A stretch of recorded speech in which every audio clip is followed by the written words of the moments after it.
여러분 어떻게 좀 쉬었다 오셨나요? 한국의 역사, 조선시대의 말기를 지금 공부하고 있습니다, 여러분. 그 한 나라의 말기 상황, 이거를 이제 세기말 풍경이라고도 다르게 표현을 하는데, 그 세기말 풍경에서 맞이하는 여러 가지 씁쓸한 모습들이 있죠. 그게 우리가 가지고 있는 어떤 인생의 그 한 국가의 어떤 말기의 모습을 대면하는 것과도 같은데요. 우리가 역사를 통해서 배우는 교훈은 이렇습니다.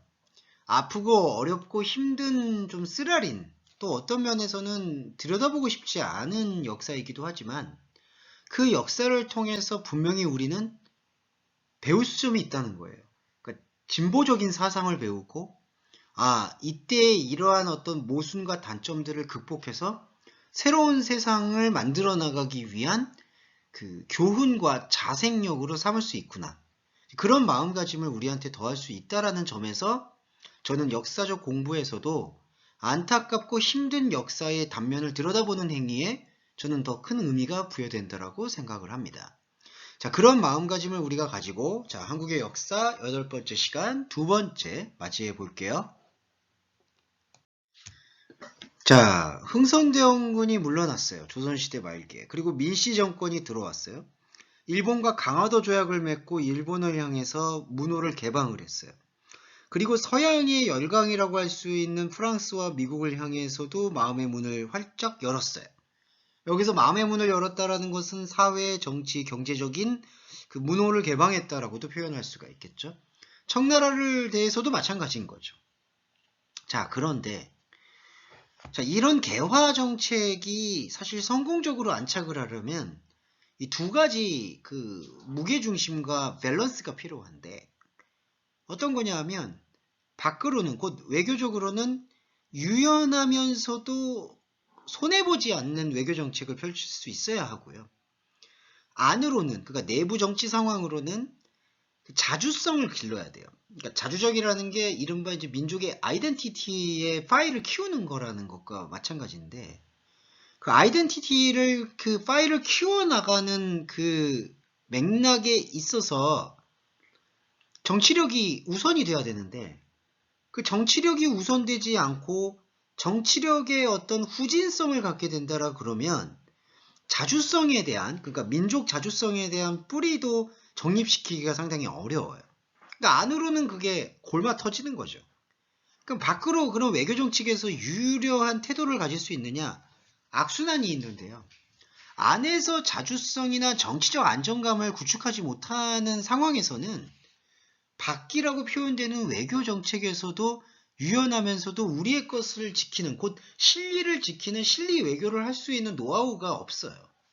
그러니까 안에서 자주적인 어떤 안정감이 무너졌는데 그러면은 일관될 채널도 없고 어떤 일관된 정책 의지도 이제 없어지는 거거든요. 그러니까 밖에서의 외교도 실리 외교가 있을 수가 없죠. 그러니까 혼란이 오는 거예요. 조정의 개화정책 추진과 유세층의 위정척사 운동이 점점 격화되는 열강의 침략 경쟁에 효과적으로 대응하지 못하는 거예요. 자, 개화정책인 외교적으로는 하려고 하는데 열강은 사실은 더 좋은 목적이 있는 게 아니잖아요. 자기들의 유익만 얻으려고 하잖아요. 그러니까 뭔가 효과적인 거래 트레이드 행위를 못하는 거예요. 그리고 유생층, 이게 선비들입니다. 이 선비들은 또 원칙만 내세워서 외세의 그러니까 위정 척사를 계속 해야만 한다. 흥선대원군의 쇄국 정책을 계속 추진해야만 된다. 아니 누가 말은 그걸 못 하겠어요. 근데 이미 세계 역사 흐름이 변하고 있는데. 그러니까 유생들이라고 말하는 선비들은 원리 원칙만 따지다 보니까 어떤 대안도 내놓지 못한 것이고, 그리고 나라 일을 진짜로 이제 좌지우지해야 되는 조정은 외교적으로는 전혀 힘을 못 펼치지 못하게 되는 거죠. 그리고 그 문호를 개방을 하면 그 개방을 한 어떤 효과가 백성들한테 나타나야 되잖아요. 그런데 근대 문물의 수용과 배상금 지불 등이 계속해서 벌어지는데 이게 수입만 했지 우리 걸 수출할 수 있는 기반이 별로 부족한 거예요. 그러니까 어떻게 될까요? 국가 재정이 점점 궁핍해지는 거예요. 그러니까 사람이 만만한 게 약한 사람이라고 이러다 보니까 자꾸 세금을 어디에서만 거두려고 하냐면은 농민들한테만 걷어내려고 하는 거예요. 그리고 거기다가 이제 강화도 조약을 통해서 일본이란 나라가 개입이 되면서 일본 역시 경제적 침투를 벌이기 시작해서 한국의 농촌 경제는 이 외세 열강에 효과적으로 대응하지 못하는 조정과 그리고 내부적으로는 원리 원칙만 따지고 있는 유생층의 소리에 의해서 농촌 경제가 파탄에 이르게 됩니다. 자, 그 파탄에 이르게 되는 현상 속에서 가만히 있을까요? 농촌 경제가 이렇게 파탄에 이르르니까 농민층의 불안과 불만은 계속 높아지는 거예요. 그리고 이제 정치 사회적인 문제에 대해서 사람들이 이제 알기 시작하는 거예요. 그러니까 정보나 여러 가지 문화가 개방되기 이전의 사람들은 알 수 있는 방법들, 그러니까 외부적 상황이라든지 학문에 대한 배움 이런 것들이 되게 취약했던 상황이었기 때문에 공부를 할 수 있는 기회가 없었는데 조선시대 말기와 문호가 개방되면서 농민층은 이제 정치 사회에 대한 인식이 급성장하기 시작한 겁니다. 그러니까 농촌 지식인이 생겨요. 본래 농촌에는 지식인들이 많지 않았는데 이들이 지식인이 돼서 농민들 사이에 평등한 개혁이 필요하다라는 사회 변혁의 욕구가 높아지는 거예요. 이때 이제 동학이라는 운동이 시작된 거죠. 이제 이 조선시대 말기에 일종의 종교적인 릴리전 같은 개념이 동학인데 이 동학은 종교라기보다는 사회 변혁 운동으로 보는 게 조금 더 정확한 역사적 해석으로 평가됩니다. 이 동학이 농촌 지식인들과 이 평민들을 대상으로 이렇게 빠른 어떤 보급과 확장세를 가져올 수 있었던 배경에는 인간 평등과 사회개혁을 주장했기 때문이에요. 자, 앞서 말씀드렸듯이 문호가 개방되면서 사실 농민과 대다수의 평민들이 이전에는, 사회개방 이전에는 지식이나 어떤 학문, 사상에 대한 깨우침이 거의 전무하다시피 한 상태였는데 문호가 개방이 되면서 이 사회의식과 사회변화에 대한 새로운 생각들을 속속들이 갖게 되기 시작했다는 거죠. 그러면서 새로운 배움 속에는 근본적인 인간다움에 대한 그 모순을 발견했을 때 나타나는 저항정신이 필연적으로 따라와요. 그때 조선시대 말기의 모순이 뭔가요? 인간이 평등하다라고 사람은 가르치고 있는데, 그러니까 전 세계의 글로벌 스탠다드의 테오로지의 흐름이 그런데, 그 흐름을 조선시대 말기는 여전히 양반과 상민, 계급으로 나누어서 평등한 사상과 이론에 대해서는 배척하고 있는 거잖아요.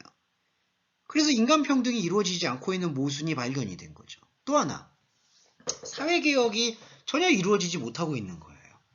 정말 열심히 가족을 돌보면서 일하고 있는 정직하게 땀 흘려서 돈을 벌고자 하는 농민들이 너무나 말도 안 되는 세금에 의해서 약탈을 당하는 거니까. 그리고 나라의 윗사람들은 그러한 농민들의 살림살이를 나아주게 하기는커녕 자신들의 어떤 부와 명예를 살찌우는 데에만 농민들의 피고름 섞인 세금과 땀을 걷어들이는 데만 급급하니까 농민들 사이에서의 사회변혁의 욕구가 높아질 수밖에 없는 거죠. 그러니까 인간평등과 사회개혁이 농민들 사이에서 들불처럼 일어날 수밖에 없는 것은 자명한 것이고 거기에 부응한 것이 바로 동학운동이라는 겁니다. 그래서 농민들이 동학이라는 조직을 통해서 대규모 세력을 모을 수 있었어요. 동학이라는 게 어떤 사상, 종교 이런 부분에만 머물렀다라면은 어떤 조선시대 말기의 역사에 중요한 어떤 역사적 기록으로 남지는 않았을 거라고 봅니다. 하지만 동학은 그러한 사상과 종교라는 단순한 틀을 넘어서서 그 새로운 패러다임을 개척했다라고 얘기해도 과언이 아닐 정도예요. 그 새로운 패러다임의 개척은 무엇을 볼 수 있느냐? 바로 사회 변혁 운동으로 발전이 된 겁니다.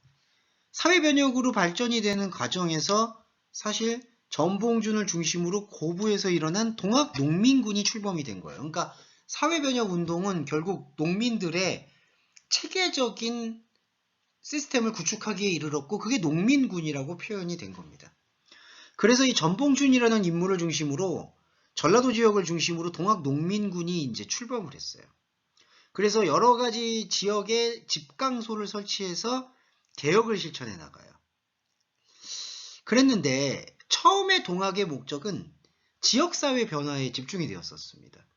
그러니까 우리 지역에 먹고 사는, 우리 지역에 지금 거주하고 터를 잡고 있는 농민들이 제대로 평등하게 먹고 살 수 있는 그러한 체제를 완비해보자라는 취지에서 출범을 하는 게 동학 농민군의 초기 목적이었죠. 그런데 이게 지방에서 그렇게 먹거리와 풀뿌리 민주주의라고 표현될 수 있는 지방에서만 이 개혁을 외치니까 큰 효과가 없는 거예요. 그리고 또 하나, 조정은 개혁이 불신해요. 그러니까 말은 개혁을 한다라고는 하는데 전혀 개혁이 일어나지를 않아요. 그리고 일본의 침략과 내정 간섭도 아주 심해져요.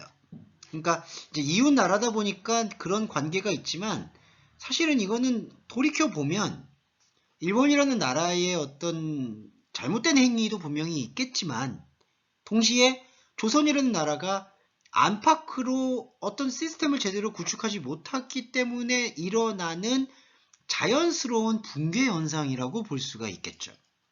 그 자연스러운 붕괴 현상이 지금 일어나면서 농민군이, 동학 농민군이 지역에만 있을 수 없다라는 필연성을 느낀 거예요. 그래서 이 농민군이 외세를 몰아낼 목적으로 봉기를 다시 해서 서울로 북상을 했어요. 그러니까 전라도 지역을 중심으로 일어났던 동학 농민군이 이 운동의 방향을 국가적으로 사실은 확장시킨 거죠. 그러니까 외부 세력의 간섭을 몰아내자 그런 목적으로 봉기가 일어나서 서울로 북상을 합니다. 그러나 안타깝게도 우금치라는 지역에서 근대 무기로 무장한 관군과 일본군에게 취하고 지도부가 체포되면서 동학 농민운동은 좌절되고 말아요. 그러니까 이제 이모군란 아까 첫 번째 시간에 말씀드렸죠. 신식 무기로 무장한 그 군대가 있습니다.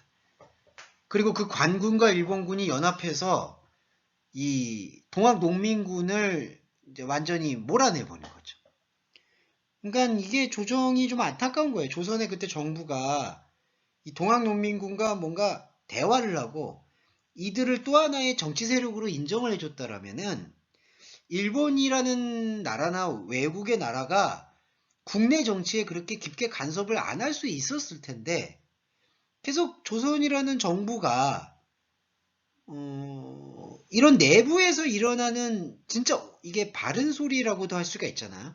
아까 동학의 출범이 인간 평등과 사회개혁이라고 했을 때 동학 농민군이 무슨 뭐 갑자기 무슨 정복 행위를 일삼는다거나 무법한 침략 행위를 일으키는 그런 산적이 아니잖아요. 그러면 조선 정부는 이 동학 운동을 어떤 국가적 운동으로 함께 연대할 수 있는 그러한 이른바 정치적 상상력을 발휘를 했었어야 되는데 그러한 정치적 상상력을 발휘하는 마음의 준비도 안 돼 있을 뿐더러 어떻게 보면은 되게 국소적으로 자신들의 권력을 지키는 데에만 급급하다 보니까 일본군의 도움을 받아서 동학농민군을 사실은 이렇게 전멸시킨 거라고 볼 수밖에 없는 거죠. 그러니까 자국민이 자신의 민족이 자신의 민족한테 이게 학살당한 거예요. 안타깝지만. 그러니까 이게 참 나라의 마지막 풍경이 상당히 씁쓸한 기운과 뒷맛을 남기는 것은 어쩔 수가 없는 거죠. 그러니까 관군과 일본군에게 패하고 지도부가 체포되면서 동학농민운동은 좌절되고 맙니다. 자, 전봉준이란 인물에 대해서 좀 더 설명드릴까요? 이게 아까 동학농민군을 출범시켰던 인물이에요. 조선 후기에 발생한 동학농민운동의 지도자로 부패한 관리를 처단하고 시정개혁을 도모했어요. 그러니까 동학농민운동이 출범하게 된 정신이 뭐였나요? 인간평등과 사회개혁입니다. 부패한 관리를 처단하는 일은 평등에 기반하고 있어요. 이 부패한 관리들이 얼마나 사람들을 괴롭혔는지 아실 거예요. 그러니까 자신들의 가족만 호의호식하기 위해서 평범한 농민들을 얼마나 많이 수탈했는가. 그거를 견디지 못했던 거죠. 그리고 시정개혁 도모, 정치적인 어떤 안정감이 완전히 잃어버리니까 그런 안정감을 복원하기 위해서 전봉준이 동학농민운동의 지도자로 앞장서서 거기에 많이 매진을 했던 거예요. 그 처음에 동학농민운동의 시작은 전라도 지방에서의 집강소 설치를 통해서 동학의 조직 강화에 기반을 만들었어요.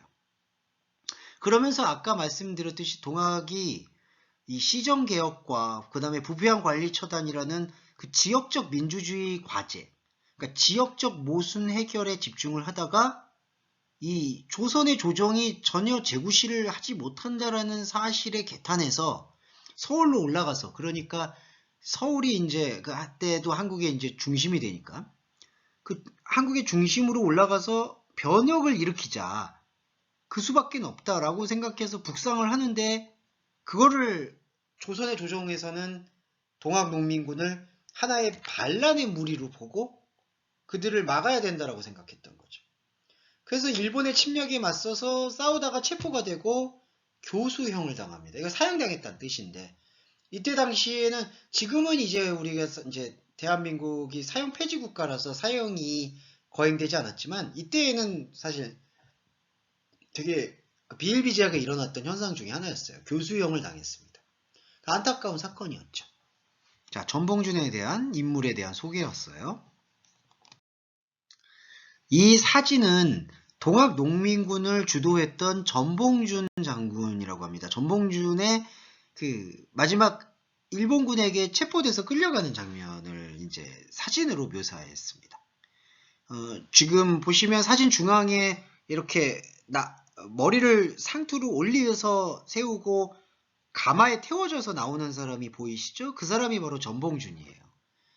그러니까 인간 평등과 사회개혁을 주창해서 변화를 도모했던 인물. 그런데 안타깝게도 일본군에게 이제 체포되는 장면, 그런 장면이 여기에 묘사되어 있습니다. 자, 조선시대 말기 풍경에 대해서 좀 더 설명해 볼게요. 일본이 이제 조선에 파병된 청나라 군대를 공격해서 청일전쟁이 일어납니다. 그러니까 한국이라는 한반도의 땅에 원래 청나라, 지금 중국의 전신이죠. 청나라가 주둔하고 있었고, 그런데 일본 역시도 조선에 파병된 청나라의 군대와 잦은 충돌을 일으키다가 그 자그마한 충돌이 큰 충돌로 이제 발전이 된 게 바로 청일전쟁이에요. 근데 청일전쟁에서 승리를 일본이 합니다. 그래서 일본이 이제 승리하는 것과 동시에 경복궁을 점령해요. 그리고 고종을 협박해서 어떤 일본의 상황과 일본의 스타일에 맞는 개혁을 주도하는 걸 가보개혁이라고 표현을 합니다. 자, 그리고 여기서 청일전쟁에서 승리한 일본이 이제 그 대륙에 대한 어떤 이제 확장의 발판을 마련했다라고 생각을 해요. 왜냐하면 이게 한국이 한반도고, 한국을 건너가게 되면 이게 유라시아 대륙에 대한 진출 교두보가 마련이 되기 때문에 일본이 이제 대륙 진출의 발판을 마련했다고 할 수가 있죠. 근데 청일전쟁에서 일본이 승리했다는 소식을 들으니까 불안감을 느꼈던 러시아가 독일과 프랑스를 끌어들여서 일본에 대해서 삼국 간섭을 시도해요. 자, 그러니까 러시아가 일본을 견제하기 위해서 독일과 프랑스를 끌어들여서 일본에 대해서 이제 감나라 배나라 그런 목소리를 높이기 시작한 거예요.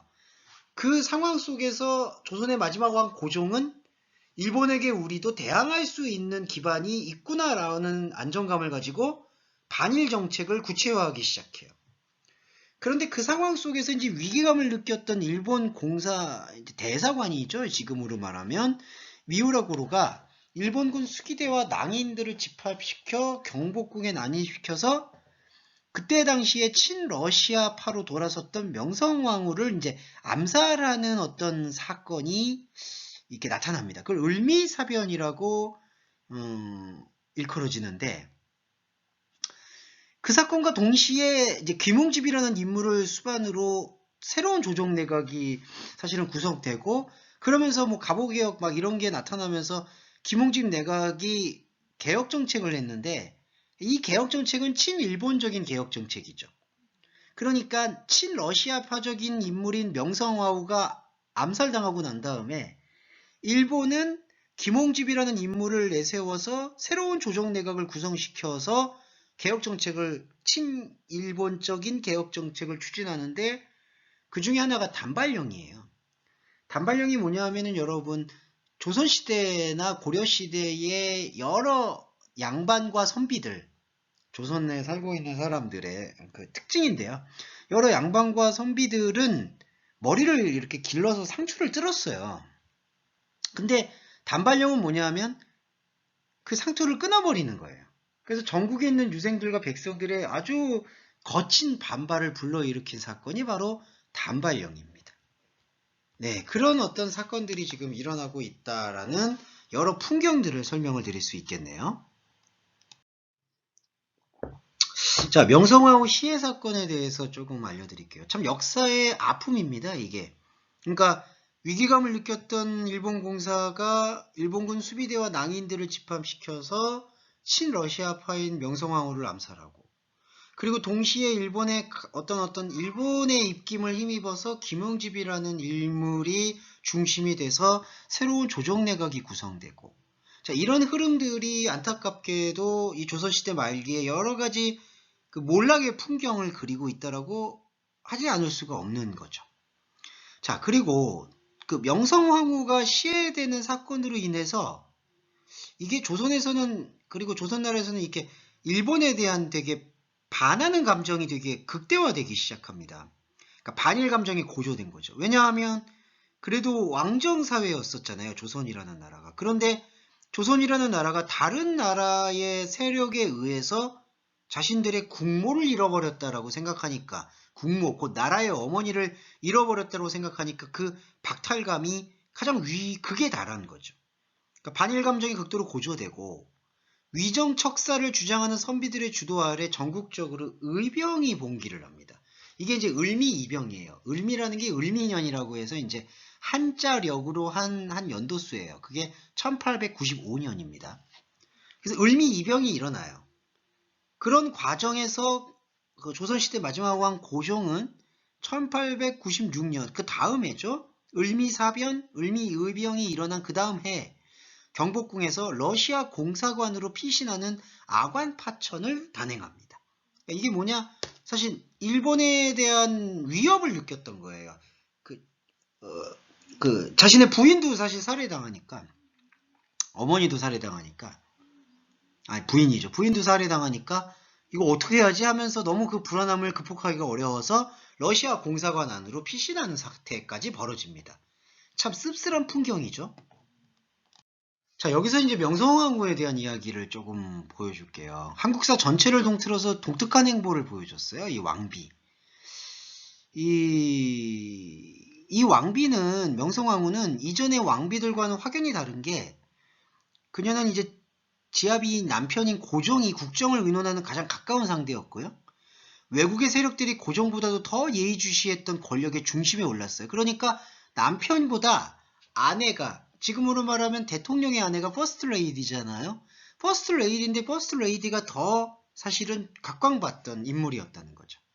그리고 그녀는 명문과 친정의 도움으로 왕비 자리에 오르지 않았고 오히려 자신이 왕비가 되어 정치적 필요에 의해서 친정 세력을 키워온 거예요. 대단히 역동적이고 능동적인 인물이라고 할 수가 있죠. 그래서 살아있는 왕보다 더 주목받으면서 그 사실상 왕이었던 고종과 권력을 나눠 가졌던 인물로 평가받는 게 바로 명성황후의 존재였었어요. 그래서 사실 조선 후기 말기를 보면 거의 망국 상황이다라고 표현할 정도로 나라의 몰락이 느껴지는 상황인데 그 마지막 어떤 불꽃가도 같은 느낌이라고 할까요? 명성황후는 그 어떤 왕의 무능과 그리고 조정의 정치적인 몰락 속에서도 여성의 몸으로 자신의 세력을 일으켜서 나라를 지키려고 했던 가장 중요한 어떤 인물의 존재감을 나타냈다. 그래서 이러한 명성황후의 존재성은 상당히 특이하고 경이로운 것으로 평가를 받습니다. 여러분, 이 두 개의 사진이 바로 그 조선의 마지막 왕후라고 할 수 있겠네요. 명성황후에 대한 사진입니다. 권력을 잡기 전에 명성황후의 사진이 왼쪽, 그리고 권력을 쥔 후에 갖고 있는 아주 풍모가 단호하고 기골이 대단해 보이는 여성의 모습입니다.